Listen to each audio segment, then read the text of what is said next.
Well, what are we doing? What do I want to talk about? So, this channel is taking a turn and it is dividing itself up into many categories. So, number one, I'm going to keep talking about video games and posting videos of random games and me playing and all that stuff. I mean, if this is the corner arcade. But besides video games, I'm obviously I talk a little sports and I talk a little wrestling. And now I'm adding in geopolitics and economics, and etc.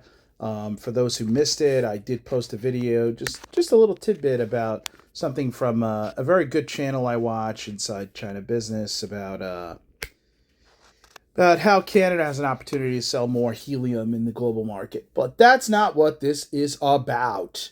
This is where I get into a little bit of fun regarding wrestling storylines. I posted a promo for Sami Zayn. I'm sure he watched it and, studied it, and Triple H and him, went over it intimately, and they went to Bruce Pritchard, and they went to everybody else in the room, Paul Heyman, and Paul Heyman then took it to whoever he talks to, and maybe he called Raven and asked him if he approved, and everybody heard it and everybody loved it and everybody's going to use it, and they'll be calling me to send me my flowers any minute now. I'm still waiting for that call, WWE. But in the meantime, I'm going to move on to the next suggested story, and this one I think is sitting right in front of us, and it is for a Cody Rhodes and Nick Aldis. Now, I have to preface this by saying Nick Aldis, I assume he's healthy. If he's not healthy, this whole thing doesn't work. So I'm assuming that this guy can go physically. And if he can, WWE is forgetting that there is a storyline sitting right in front of their face. And this is how that story / promos will go. Cody Rhodes is going to come out. He's lost the WWE title. He's going to come into the ring and he's going to say, "What do you want to talk about?" And he's going to say, normally, I would say, "What do you want to talk about?" But let's face it, we all know. I want to talk about winning back the WWE title. And then Cody is going to lament the fact that Sami Zayn beat him and he wants a rematch. And he'll finish his promo, he'll go to the back, nothing crazy. When he gets to the back, maybe like 20 minutes, 30 minutes later in the show, you'll see Cody Rhodes in his locker room, or maybe you'll see Cody Rhodes laid out in his locker room. Okay? Now, fans won't know what happened. Some WWE officials will come in. They'll say, "What the heck?" Nick Aldis will call for the ambulance. Move on to the next week. Then what I would do is I would show him, actually. I would show Sami Zayn. I would show a couple of other wrestlers. And this way the fans aren't sure if they were involved or just happened to be in the area. Following week, maybe 2 weeks later, next week I would say Cody Rhodes won't be here tonight, whatever. Or if you want to have him there, that's fine. But we need 2 to 3 beatings that you don't see. The following week, to borrow from an old segment, Cody Rhodes could be back in his locker room and Sami Zayn could be on the mic or someone and could say, "Well, why does Cody get to jump back to the front of the line? He's had more opportunities than anyone." And Nick Aldis, they could show him on the screen in his office saying something like, "Listen, I'll talk to Cody and we'll straighten this out and we'll figure this out." And then the wrestler in the ring could keep talking, and then they flash to Cody leaving his locker room, and bam! As soon as he walks out the door, he gets hit with a wrench or a lead pipe. And now Cody's laid out again. But you don't see who did it. You just see an arm and you see the pipe. So now he's out for another week, maybe 2 weeks, comes back. This time you see him in the parking lot. They show him getting out of his car. He's doing his smiling. He's in his lapel suit. He looks like $1,000,000. And they flash to ringside where, the announcers are talking. And then they go back to the parking lot and you don't see Cody. And the camera pans down and Cody's laid out again. And now you're like, what the heck is going on? Out come the officials. Sami Zayn could be nearby. Nick Aldis comes out, etc., etc. Now, the following week, Cody Rhodes comes out to the ring and he says, I'm not going to ask what you want to talk about because we all know what I want to talk about. And for once, it's not going to be about being champion.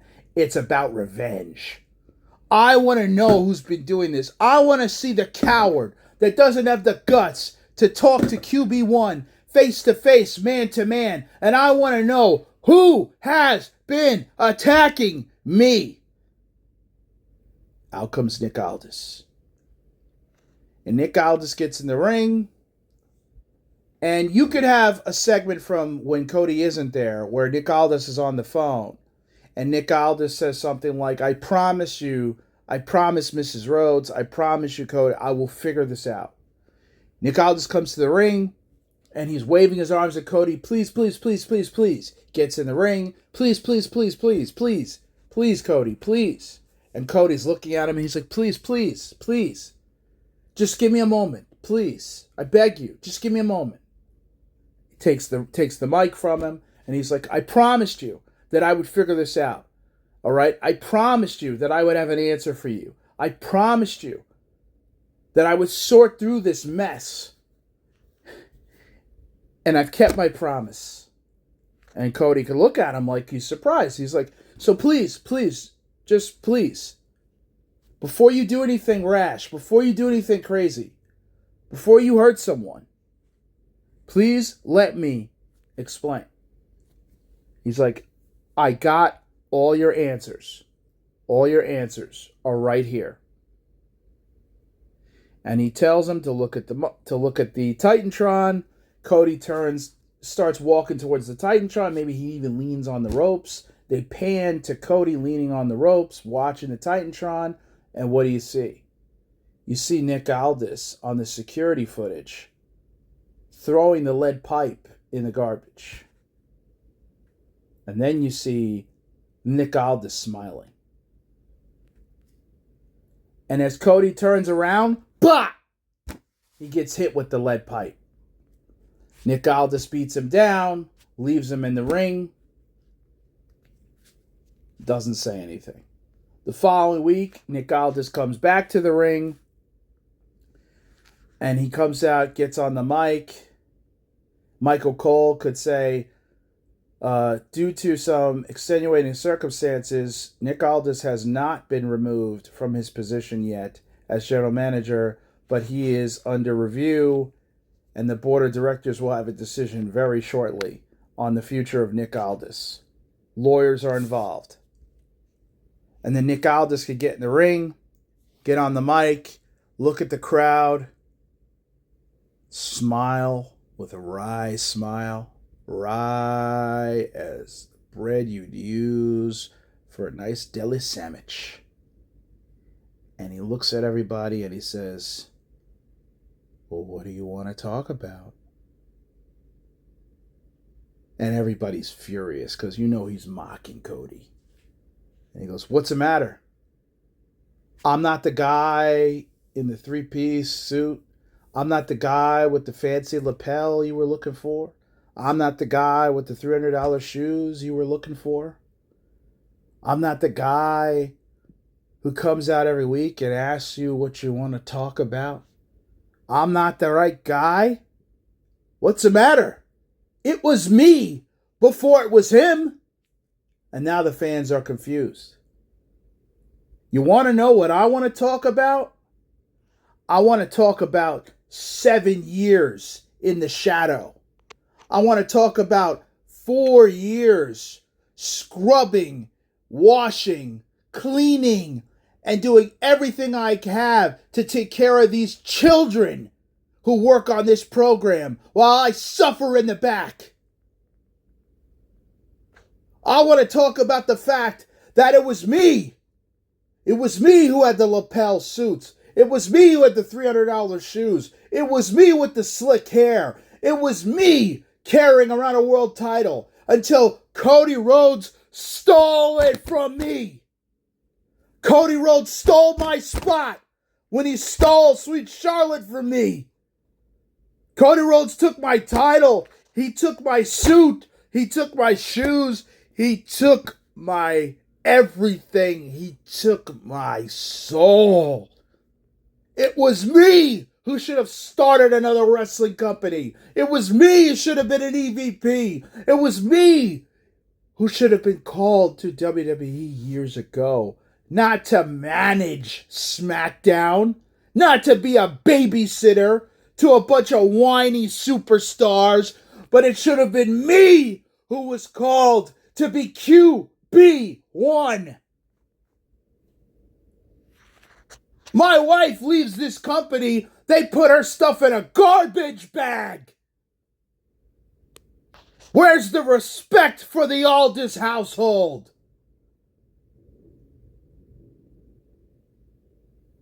Cody took my spot.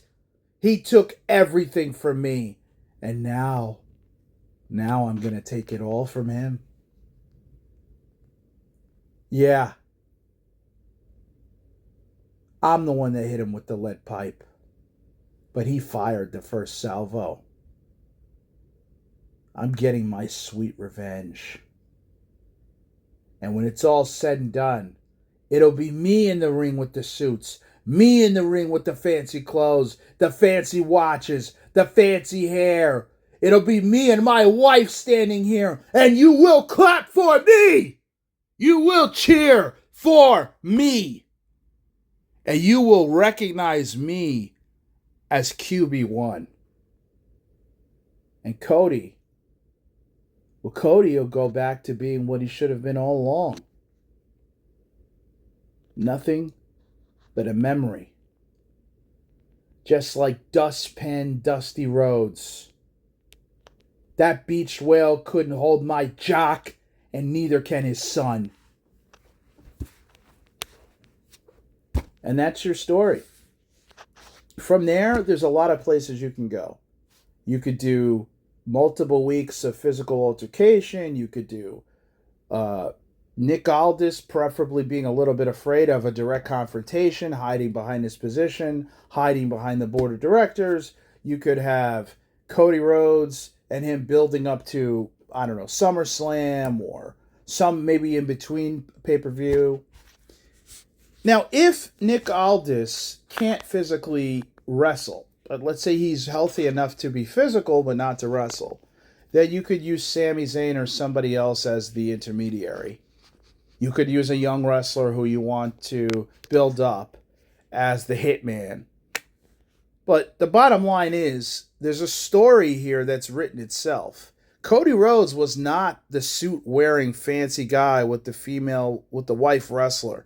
Cody Rhodes was not this character until after he beat Nick Aldis. It was Nick Aldis' spot that Cody really took.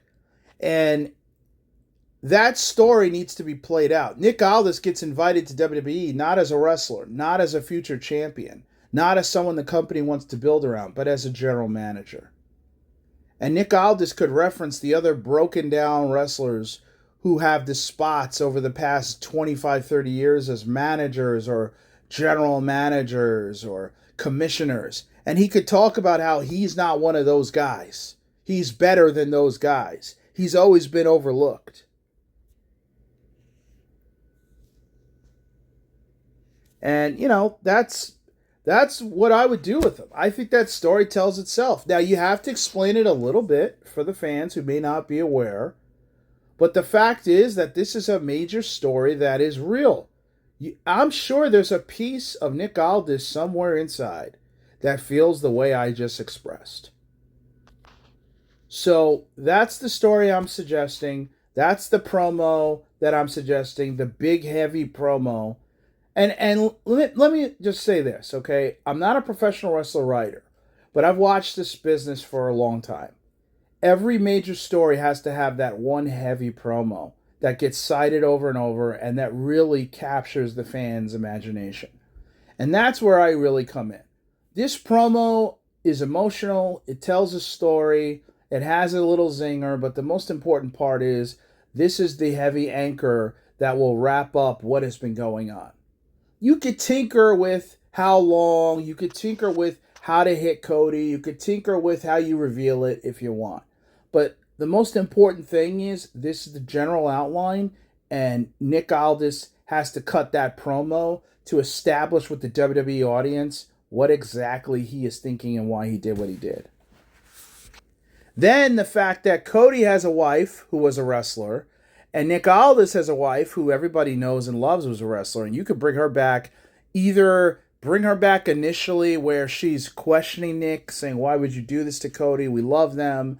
How could you hurt him like this? And then you could have her viciously attack Cody's wife, like stomp her out, beat her, hit her with a chair, something really brutal where you show a sick, demented side to her and remind the fans what she was like when she first came to WWE and she was stalking Trish Stratus. You could do that. Or you could have her come in right away supporting her man, carrying a garbage bag. And let her cut a promo where she just tears down the company. And she says, this is what they thought of me after all the years I gave to them. And she spits in the bag and takes a bunch of WWE merchandise and throws it in there. There's a lot of ways you could go with this. And then you could wrap it up with a match where Cody's wife and Cody take on Nick Aldis and his wife, or the wives are managing and they get involved physically. Or, I mean, there's a lot you could do. Or you could have her just assault Brandy and get her off TV and add to Cody's fury. Because eventually Cody probably gits over here just because he is their QB1, right? And this gives Nick a chance to introduce himself as a wrestling character. I think this opportunity is just too good to miss. I hope they seriously consider it. And I'm happy to help. And I don't mean this in an obnoxious way to WWE or to any wrestling promotion out there. I am happy to help, and I mean that in this every sense of the word. Happy to help, because this is fun for me. I can put promos together. I'm not an expert in writing stories, but I think I'm very good at putting together and articulating things. Okay, so I am happy to help with this. And trust me, there's plenty of stories I got upstairs in the old noggin. There's plenty of material. And if you're watching this, check out my other video where I talked about the Sami Zayn promo. I've talked about it multiple times. WWE, AEW, TNA. Bring in some freestyle rappers. Bring in some stand-up comedians to work with the guys on how to cut promos, how to be off the cuff with the mic. It'll help with the creative juices. So anyway, that's my idea. I hope you guys like it. If you have any comments or subsequent ideas, or you think it's stupid, whatever, leave a comment. I'll happily make fun of you in my next video.